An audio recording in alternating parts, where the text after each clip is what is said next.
मेरे को नहीं लगता है कि लव जिहाद पे बात होना चाहिए। मेरे को नहीं लगता है कि लव जिहाद पे बात होना चाहिए। देश के अंदर महंगाई है, देश में युवाओं को नौकरी नहीं मिल रही, प्रदेश के अंदर किसान परेशान है, बिजली कटौती इंदौर के अंदर हो रही, 4-4 घंटे हो रही है। तो ये इन मुद्दों पे बात होना चाहिए।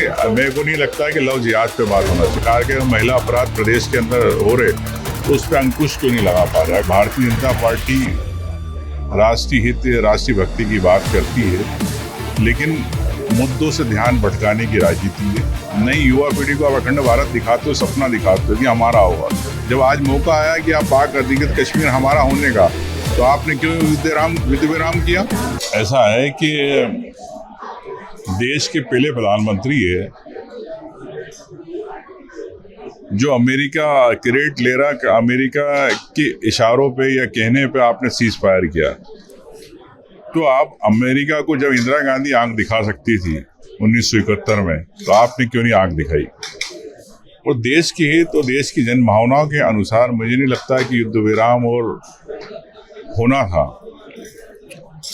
और मैं समझता हूँ कि देश की जनता चाहती थी, पाकिस्तान बार बार इस प्रकार की हरकतें करता है, तो जिस प्रकार से 1971 में 2 टुकड़े हुए थे, तो अगर पाक अधिकृत कश्मीर जिसको हम भारत का हिस्सा मानते हैं, तो मैं समझता हूँ कि सेना को छूट देनी थी मोदी जी को, और पाक अधिकृत कश्मीर को हमारा हिस्सा बनाना था। लेकिन मोदी जी इस पर भी चुप है। जो 28 परिवार पहलगाम में खत्म हुए हैं, उन बहनों का सुहाग जुड़ा है। तो मैं समझता हूँ कि उनकी मन की बात समझनी थी, क्या वो संतुष्ट है? भारतीय जनता पार्टी राष्ट्रीय हित, राष्ट्रीय भक्ति की बात करती है, लेकिन मुद्दों से ध्यान भटकाने की राजनीति है, और ये हमेशा चली आ रही देश में। जब तक पाकिस्तान के, मैं तो समझता हूँ कि आप आरएसएस दिखाती है कि उनके नक्शों पे कि भारत का हिस्सा है, आप अखंड भारत का नक्शा दिखाते हो, नई युवा पीढ़ी को आप अखंड भारत दिखाते हो, सपना दिखाते हो कि हमारा होगा। जब आज मौका आया कि आप पाक अधिकृत कश्मीर हमारा होने का, तो आपने क्यों युद्ध विराम किया? क्या देश की जनता को मोदी जी जवाब देंगे?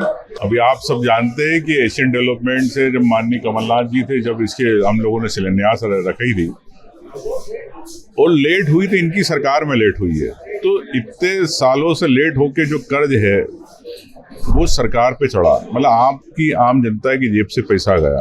तो मैं समझता हूँ कि देर से मिली सौगात मिली, लेकिन इसका कर्ज कैसे सरकार भरेगी ये जरूर बताना चाहिए। ऐसा नहीं कि जनता के टिकट महंगे कर दो, इनकी जेब से भरे। क्या सरकार मेट्रो की सौगात तो दी है, क्या टिकटें सस्ती होगी? अच्छी बात है, स्वागत है, लेकिन टिकट सस्ता होना चाहिए, ना कि सरकार इन यात्रियों, इन इंदौर और भोपाल वासियों से ही पैसे ले और पैसे कर्ज के भरे। सरकार को स्पष्ट करना चाहिए कि हम यात्रियों को टिकट सस्ते करेंगे। मुझे नहीं लगता सरकार करेगी।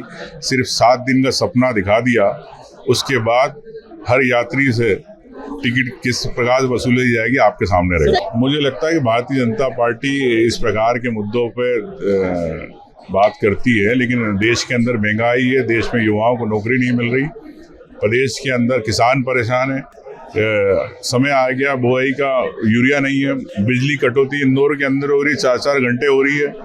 तो ये इन मुद्दों पे बात होना चाहिए। मेरे को नहीं लगता है कि लव जिहाद पे बात होना चाहिए। देखिए, मुख्यमंत्री जी के पास खुद गृह विभाग है, तो उनको संज्ञान लेना चाहिए कि इस प्रकार के महिला अपराध प्रदेश के अंदर हो रहे, तो उस पर अंकुश क्यों नहीं लगा पा रहे? अगर मैं समझता हूँ कि तत्काल इस पर समीक्षा होना चाहिए और तत्काल इस पर रोक के लिए उनको एक कड़ा कदम उठाना चाहिए। निश्चित तौर से 2025 पार्टी ने संगठन सृजन को लेकर कार्यक्रम रखा है, और उसका फायदा आने वाले चुनाव में मिलेगा। और एक जनशक्ति, जनसेवा के रूप में कांग्रेस पार्टी को नया रूप राहुल गांधी जी देना चाह रहे हैं, उसका निश्चित तौर से कांग्रेस के कार्यकर्ता हो और को भी लाभ मिलेगा, और साथ में आम जनता की जो आवाज़, जो जन समस्या ऊपर तक नहीं पहुंच पाती है, उसको हम सीधे संवाद के रूप में जोड़ रहे हैं। संगठन के माध्यम से हम आम जनता तक पहुंचेंगे। अब आ रहे हैं, मीटिंग करेंगे, कार्यक्रम करेंगे, और निश्चित तौर से दिशा निर्देश देंगे, और पार्टी कैसे मजबूत हो उस पर बात होगी।